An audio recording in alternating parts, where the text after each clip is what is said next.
Issue से परेशान हो रहे हैं या मनी लॉसेस हो रही है। इसके अतिरिक्त हेल्थ इश्यूज़ कंटिन्यूअस हैं आपकी लाइफ में, और जितने भी प्लैनेट्स हैं उनके भी इश्यूज़ आपकी लाइफ में आ रहे हैं। तो आप अगर अपने घर में प्लैनेट्स को स्वयं किस प्रकार से नाराज़ करते हैं, वो आप इस जो वास्तु टिप है उसमें देखिए। ये एस्ट्रो वास्तु टिप है आपके लिए कि प्लैनेट्स हमसे क्यों नाराज़ हो गए।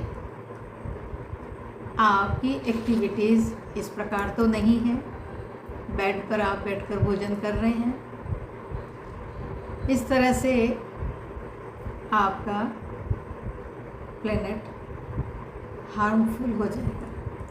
सेकंड, यदि आप बेड के ऊपर बैठकर पुस्तक पढ़ रहे हैं, लेटकर पढ़ रहे हैं या बैठकर पढ़ रहे हैं, जुपिटर आपका नाराज हो सकता है।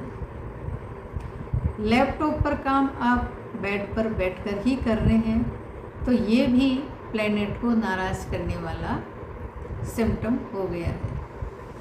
वीनस को आप वीक कर रहे हैं, नाराज़ कर रहे हैं, जुपिटर को आप नाराज़ कर रहे हैं, इसके अलावा आप मरकरी को भी नाराज़ कर रहे हैं। सेकंड, इन एक्टिविटीज़ के अलावा यदि आपने अपने घर में क्लटर सेंटर में इकट्ठा कर रखा है और रात के समय आप अपने जो कपड़े हैं वो धोते भी हैं और फिर सुखाते भी हैं, यानी सनलाइट उनको नहीं मिली, ये भी आपकी लाइफ में बैड इफ़ेक्ट लेकर आते हैं।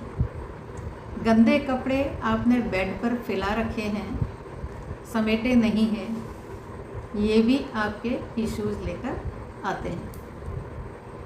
तो इस तरह की एक्टिविटीज़ यदि आप कर रहे हैं तो आपकी लाइफ में इस प्रकार से प्लैनेट्स बैड इफ़ेक्ट लेके आते हैं और उसका जो रिज़ल्ट है वो भी इसी प्रकार का बैड रिज़ल्ट ही होता है। तो इन एक्टिविटीज़ को आप तुरंत बंद कर दीजिए। सेंटर में यदि आपने क्लटर इकट्ठा कर रखा है उसको भी तुरंत रिमूव करिए, क्योंकि सेंटर जो है हमारा एनर्जी को फ्लो करने वाला पीक पॉइंट होता है, यहीं से ही हमारे पूरे घर में एनर्जी फ्लो होती है।